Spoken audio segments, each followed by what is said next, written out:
Ambition is her jam. Meghan Sussex's with Emma Grede.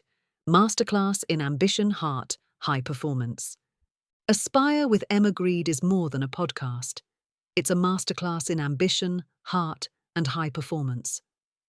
Hosted by one of America's most powerful self-made women, Emma dives into unfiltered conversations with visionaries, disruptors, and next-level thinkers, unpacking their habits, philosophies, and strategies. From career advice to mental wellness, business strategy to personal growth, every episode delivers data-driven insights and real-world tools to help you turn your dreams into reality. This is where purpose meets power. And it all starts with you. We were so excited to see two women who would never exist in British class system, Meghan and Emma, who live in America and have built empires that are built to last. You can't be what you don't see. That's why representation is everything to Emma, in business, in media, in leadership. She grew up in East London not seeing many people who looked like her doing what she wanted to do. That didn't make Emma less ambitious, but it meant she had to imagine herself into places she'd never seen someone like her occupy. Now, she's building companies where everyone sees themselves reflected, not as a quota, but as a value. The Duchess of Sussex appeared as a guest on British businesswoman Emma Grede's podcast, Aspire with Emma Grede. He Duchess of Sussex for her Aspire with Emma Grede podcast, where the pair chatted about motherhood, entrepreneurship, and life in the public eye. Here, some highlights from the interview. When Grede asks what Meghan is currently aspiring for, the ambitious and driven Duchess of Sussex responded, "My faith is greater than my fear. I believe in myself. I believe in the team around me. I believe in our potential for success. I don't see the possibility of failure, not when you can learn from everything you've done." Meghan is proudest of investing in herself. "It's been so many years since we came over here," referencing her move to California. "I do think it takes a little bit of courage to bet on yourself, and that's felt really good." Emma asked about imposter syndrome. In response, Meghan stated she believes you can't have imposter syndrome as a mum. Meghan answered, "I went through my chapter of self-doubt as an auditioning actor, and beyond that. And when you're so consumed what everyone around you thinks of you, that can be a really hard way to live. I think as I've gotten older, certainly in my 40s, and as a mum, you want to set the example for what your children are going to think about themselves, and that you can't have imposter syndrome. You have to be so authentically the role model and the example of confidence, self-forgiveness, kindness, fun, all of those things. You can't fake that. You want to model that for them. All that really shifted in the past 6 years of becoming a mum for me." When Emma asked who Meghan's role models are, here is her response. "There are going to be people that are so well known, and then their close friends that value their privacy in a different way, that I want to say their names so badly right now. But one of my role models is my very best friend. She's a godmother to our children.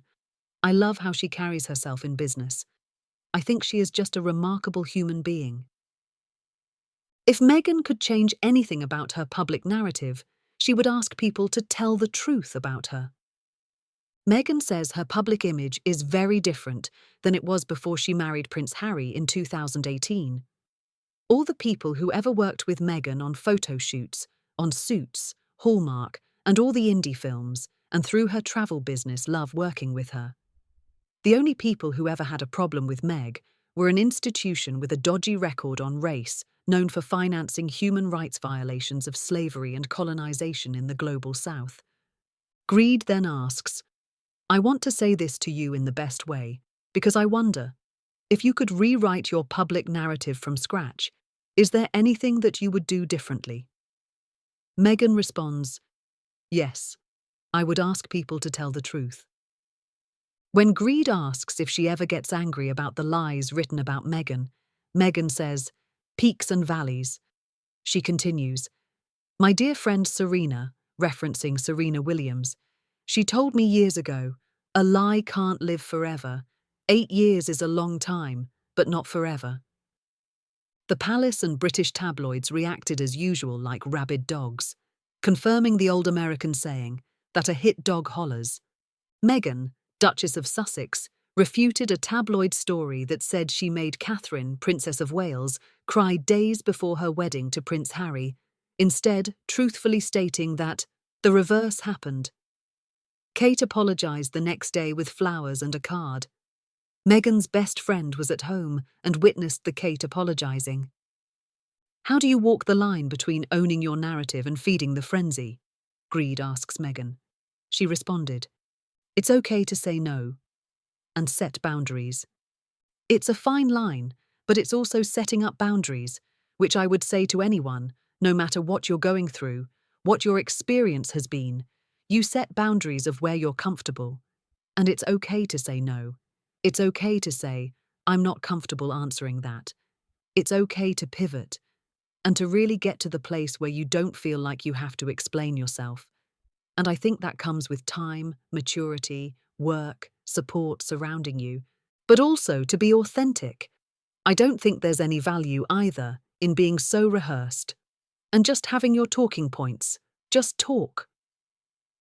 In one part of the interview, when Grede asks Meghan about the impact she has on fashion, about how what she wears sells out, often referred to as the Meghan Effect, Meghan responds, "It's funny because that's been now for several years, that effect. My feelings surrounding it have ebbed and flowed because you say imitation is the best form of flattery. And at the same time, you start to watch how it's being monetized at such a huge level globally, oftentimes not giving credit to the brands and the designers who actually made those pieces.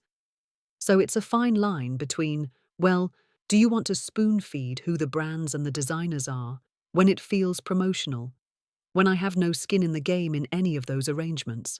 At the same time, do you want people to mislabel it? Meghan's outfits were her voice during her royal life, because when I didn't feel as though I had as much of an opportunity to speak, what can you say with what you're wearing? You can say quite a lot."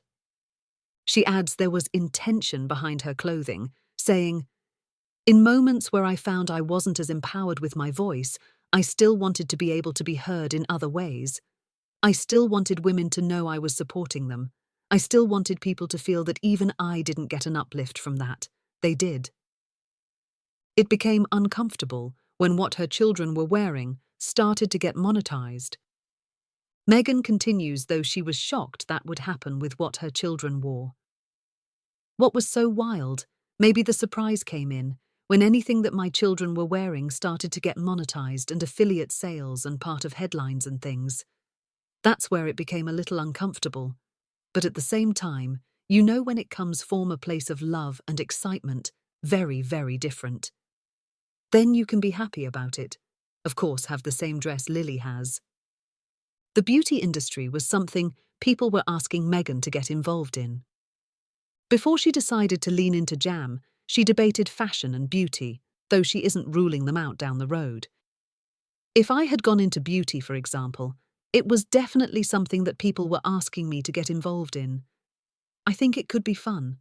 I think there will be a time for that. I think there will certainly be a time for fashion. But I think, ultimately, I wanted to do what felt authentic. But I also recognize there are variables you don't have to think about when you're doing composition of makeup." Meghan is flattered to be compared to Gwyneth Paltrow and Martha Stewart. "There are so many comparisons right now. It's like people are saying, you're the next Martha Stewart, you're the next Gwyneth Paltrow," Grede said to Meghan. "I think that's very flattering," Meghan replied. "Those are incredibly successful businesswomen, so I don't take that lightly. That means a lot if there's any comparison made in that regard." Meghan explains why she posted her baby mama dance video. "By the way, that wasn't yesterday. That was 4 years ago," Meghan said. So it's also a really great reminder that with all the noise or whatever people do, there's still a whole life, a real, authentic, fun life that's happening behind the scenes. I'm just grateful that now, being back on social as well, I have a place where I can share it, on my own terms.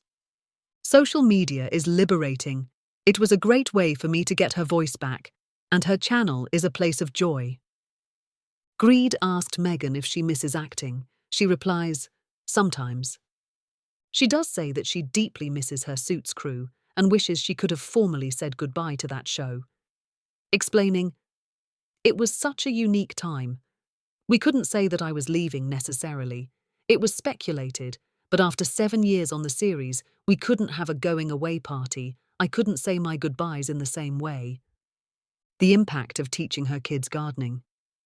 We grow a lot of veggies, and part of what I want them to learn is, and gardening is really so great for children, because it teaches them patience, teaches them to value and appreciate their food, Meghan tells Grede. You start from seed and you watch it grow, and they wait. But with that, it's like, now do you want to sell your harvest? And do you want to share it with our community? Also, what do you want to do with those funds once you have them? So really starting to understand as they're learning counting and numbers and all of those things, that there's a cost and a price for things. And I think that's key for children to understand that, especially children who are very lucky to have a home that has privilege. You need to know that, just like manners and taking care of the things around you, there is a value on things. Meghan has turned down non-value aligned opportunities. When Grede asks Meghan if she would ever do something just for the money, Meghan responds, "I have turned down a lot of opportunities that do not feel value aligned. It's very easy to say no, no matter the price, if you aren't going to be able to sleep well at night. Don't sacrifice that." Thank you for watching Duchess of Impact. Stay tuned for more updates on the latest royal news and impactful stories. Give us a super like, super thanks, and remember to hit the subscribe button and turn on notifications so you never miss out on our latest videos. Until next time, keep impacting the world.